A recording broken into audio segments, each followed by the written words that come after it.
Sa pagsisimula ng Dreammaker, maraming nagnais mapabilang dito para tuparin ang kanilang mga pangarap na maibahagi sa buong mundo ang kanilang talento. Puspusan ang naging trainings nila para siguraduhing handa sa mga pagsubok na kanilang haharapin. At sa unang hamon na kanilang hinarap, ang Mentors Evaluation. Nakilala natin ang unang Top 7. At bilang bahagi ng Top 7, may magandang reward silang natanggap. Nagkaroon sila ng access sa isang benefit room kung saan ilang perks ang maaari nilang ma-enjoy. It was really crazy. It was much better than I expected. May TV doon, food, pa-hotel pa yung vibe. May massage chair din. Oh my, what is this? Mine, it's a massage chair. Oh my God! Yung hard work talaga, nag-pay off siya. This room really helps me to relax because we practice a lot. It's the best feeling ever. It's like heaven. Maganda rin po itong motivation yung Luxury Room po para po mas galingan ko pa po sa mga challenge dito. Itong room, isa din po siya sa dumagdag na motivation para sa amin kasi malaking bagay po na nakakapag-relax ka ng ayos. Mas tough na talaga yung competition. Tumitindi na nga ba ang kompetisyon dahil may bago na nga bang Top 7 na hihirangin? Tonight, we will find out kung sino nga ba sa Dream Chasers ang magpapatuloy pa sa kompetisyong ito at sino-sino ang tuluyang magpapaalam sa kanilang pangarap. Adya Pinoy Dreamers, the world is your stage. Oras na para malaman ang panibagong rankings ng Dream Chasers dito sa first ranking and elimination night ng Dreammaker, the search for the next global pop group. Kasabay ng puspusang training para sa Mission 1, Ang mga Dream Chasers nagkaroon ng isang fun butuhan. Sino nga ba para sa kanila ang sa palagay nila ay ang chosen opa o ang pinaka-visual at ang most wanted chinko o ang pinaka-gusto nilang maka-close bilang kaibigan. Ang hirap pumili. Pwede sana to eh, pero...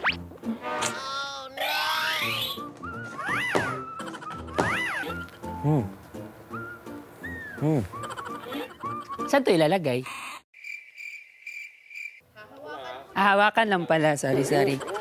Sino kaya ang iboboto ng Dream Chasers bilang chosen opa? Bawal po sarili. Parang feeling ko maraming pipili sa kanya. Best visual is si Matthew.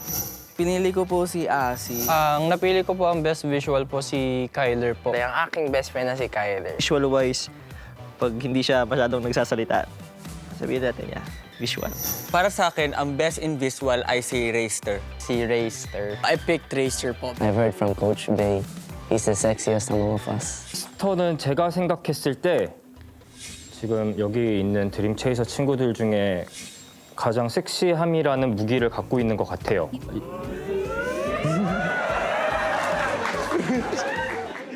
Napili ko po si Winston. Si Kim po kasi magaling po din siya magpakit sa camera. I choose Marcus. Si Marcus po. Iba kasi yung charisma ni Marcus pag nasa stage siya. Ganito po talaga yung tsura ko nung bata pa ako. Nasira lang sa boxing. Napili ko si Oni kasi yung visuals niya talaga pang K-pop group. Si Kuya Oni po. Napili ko pong best visual dito si Oni. Yung register niya sa cam and sa personal, pareho. Ayan, ang layo lang. Diba? Ang layo lang talaga. At ang resulta ng naging butuhan, hinatid ng isa pang opa. Hawak ko na ang resulta para sa Dream Chaser. Ang chosen opa ay ikaw, Oni!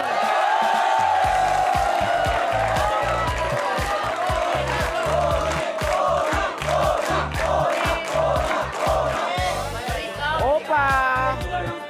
Opa! He's definitely like the pogiest person here in Dreammaker. Oni Opa! Congratulations! Thankful din ako kasi na-appreciate din po nila ako as a visual and also napapansin din po nila yung appearance ko. You know, as good looking, as an oppa.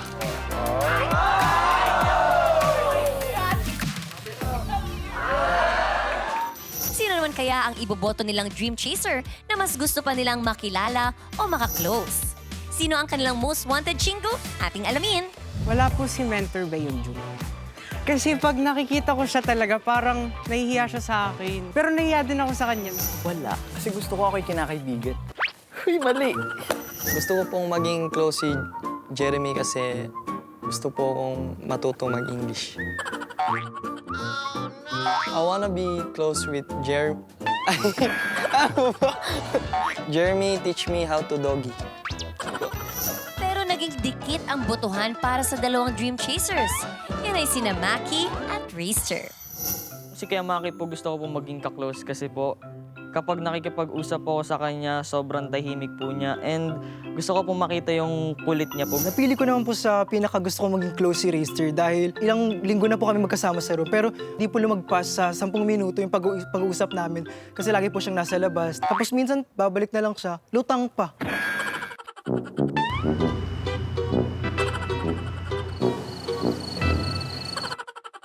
Tahimik po talaga siyang person, tsaka pag binibiro po namin siya, tatawa lang po siya. Nag-uusap lang kami pag naghihingi lang siya ng pagkain sa akin. Mga ganito lang po siya eh. Ganito po. At ang nakakuha ng pinakamaraming boto sa huli ay si... Ang most wanted chingu ay ikaw! Reister!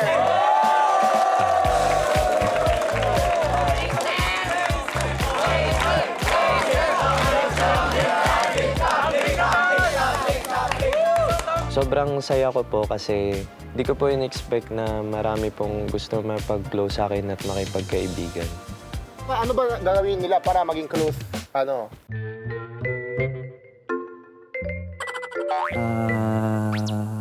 Sumagot ka naman. Kaya naman ako nagtatanong sa'yo! Meron ka ba, anong mensahe sa kanila? Meron ka ba gusto sabihin? Ay! Thank you. Siguro po ngayon, magsasmile na po ako sa kanila at kakausapin ko po sila para maging friends ko po lahat ng Dream Chaser. Madali lang po ako maging kaibigan, basta bigyan lang po nila ako ng pagkain. Mission 1 is officially done and the individual scores from our Dream Mentors are locked in. At sa naging mainit na group battles, ang bawat member ng 5 winning groups ay nagwagi rin ng 100 points na dinagdag sa individual points na nakuha nila mula sa Dream Mentors. Mula dyan, ang total ng points mula sa Dream Mentors at ang additional 100 points sa Mission 1 ay magiging basihan ng Mentors ranking. Pero hindi lang ang Mentors points ang magiging basihan ng bagong ranking. Malaking bahagi ang votes ng taong bayan. Mula sa public votes, mararank ang Dream Chasers at ang bawat rank ay may number of points. Ang Dream Chaser na may pinakamataas na boto magkakaroon ng 800 points. Ang bawat kasunod na rank naman ay may agwat na 10 points. Kaya ang Dream Chaser na may pinakamababang boto will only get 230 points. Ang total score mula sa pinagsamang mga puntos from our Dream Mentors and the voting public ang magbibigay sa Dream Chasers ng kanilang bagong ranking. Ngayong gabi, ang rank 1 hanggang 44 ang mananatili sa kompetisyon. Ibig sabihin mula sa rank 45 onwards, 14 Dream Chasers ang magpapaalam na. Pero bago natin malaman ang naging hatol ng publiko, una ko munang ipapaalam sa lahat ang Mentors ranking. Base lamang sa points na binigay ng Dream Mentors sa Mission 1 performance, mahati ang Dream Chasers sa rank 1 to 44 na mapupunta sa safe zone. At ang rank 45 to 58 ay malalagay naman sa danger zone. Oras na para alamin natin ang kapalaran ng unang 12 Dream Chasers na nagmamay-ari ng pinakamataas na ranks. From first Mentors evaluation, Dream Chasers, you may now enter the Dream Stage.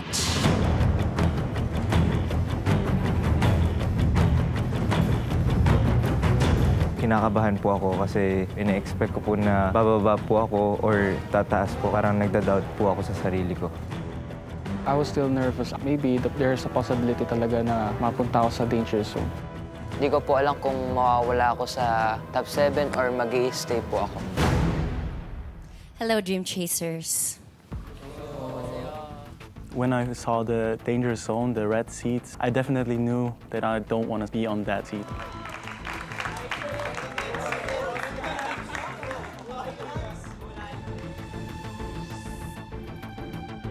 Una kong kakausapin ang top 6 from our first Mentors Evaluation. You're currently the highest-ranked Dream Chasers. Pero sa naging Mission 1, may dalawa sa inyo na bahagi ng losing groups. At kayo yun,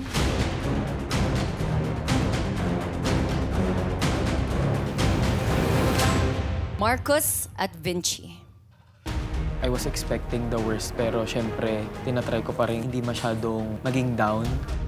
This might be my last moments in the show. It was really scary. I got really anxious.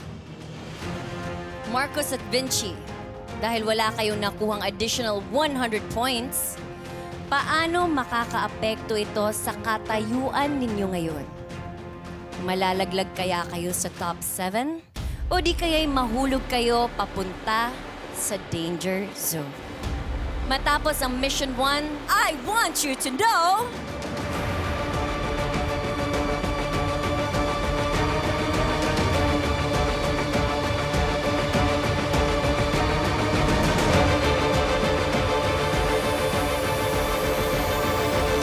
that you are all safe! Congratulations, Dream Chasers! Magkaka-chance pa ako para ma-redeem yung sarili ko and makapag-perform pa rin sa Dream Stage. And now, let's reveal the Mentors ranking.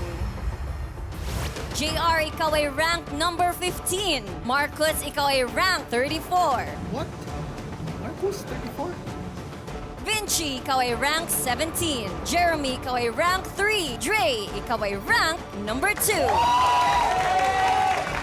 At Wilson, you are ranked number 1. Ibig sabihin, you got the highest number of points from our Dream Mentors. Rank 1? That's crazy. I never expected that at all. Ikaw naman, Marcos. From rank number 3, ikaw naman ay bumagsak sa rank 34. I'm a little bit disappointed in myself, but I know that what I showed in the Mission 1 wasn't even a fraction of what I can do. I will take it as a chance to grow more as a performer. I can do better next time. Dream Chasers, you may now go to the safe zone. Congratulations. Susunod namang makakarinig ng kanilang hatol ang Dream Chasers na nasa ranks 8 to 13 sa unang Mentors Evaluation na sina Asi, Josh L, Carl, Neil, Lyle at Omar. The number of Dream Chasers who will go to the danger zone is... Ready ako sa makukuha kong result anytime.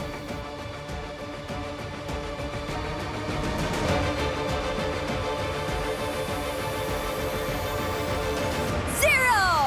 Ibig sabihin, lahat kayo mapupunta sa safe zone! Masaya po ako, but kung nakita ko na po yung scores, medyo na-disappoint po ako kasi po mas mababa po yung ranking na nakuha ko po kaysa po sa first na rank ko po. Omar, ikaw ay nasa rank 44. Omar, sa puntong ito, kapit na kapit ka sa safe zone sa ranking na yan from our Dream Mentors. Oh my God, grabe yung hirap ng voting. Pag nasa 40, pili ko magbabalik-baliktad yun. Oo. Hindi, tataas pa siya kasi may voting swap parang. Pero kapag sinama na ang public vote, bababa ka ba at may eliminate? Or aangat to stay in the competition? Anong nararamdaman mo ngayon, Omar? I hope marami pong nag-vote po sa akin, pero I am not really expecting much. Pero I'm so happy that nasa safe zone pa rin po ako. Naghalo po yung emotions ko po, from kabado and happiness. Dream Chasers, maaari na kayong pumunta sa safe zone. Sa puntong ito ay wala pang napupunta sa danger zone. Ano naman ang magiging kapalaran ng ranks 14 to 26 Dream Chasers mula sa unang Mentors Evaluation? Kahit po nanalo kami ng Mission 1, syempre, ayoko pa rin pong magpakampante na safe na ako na dapat mataas yung makukuha kong rank. Kinakabahan pa rin po ako kasi lahat po kami magagaling. Unang makakarinig ng hatol ang Dream Chasers na sina Luis, Maki, Racer, Jom, Kian at Chris. Sa inyong anim, ang mapupunta sa danger zone ay... Dalawa!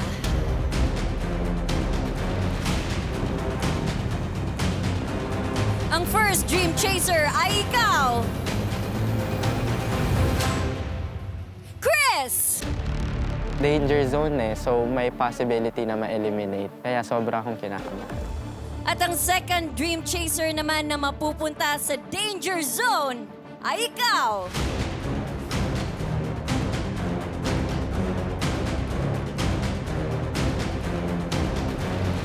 Maki!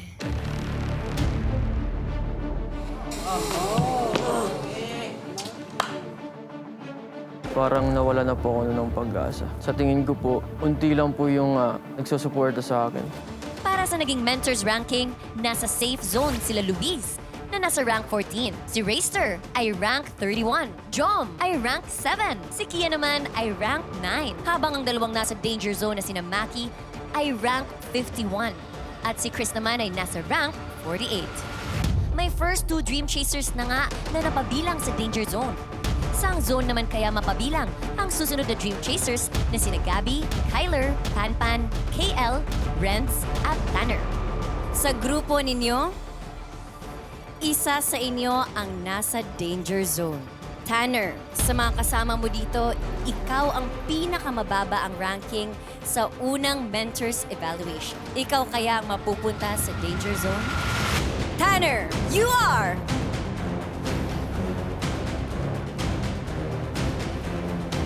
safe for tonight!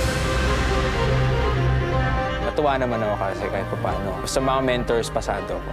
Pero may kaba pa rin ako kasi feel ko may eliminate ako dahil sa public voting. Sino kaya ang mga makakasama ni Tanner sa safe zone? Ang pangalan na sasabihin ko ang ikatlong Dream Chaser na mapupunta sa danger zone.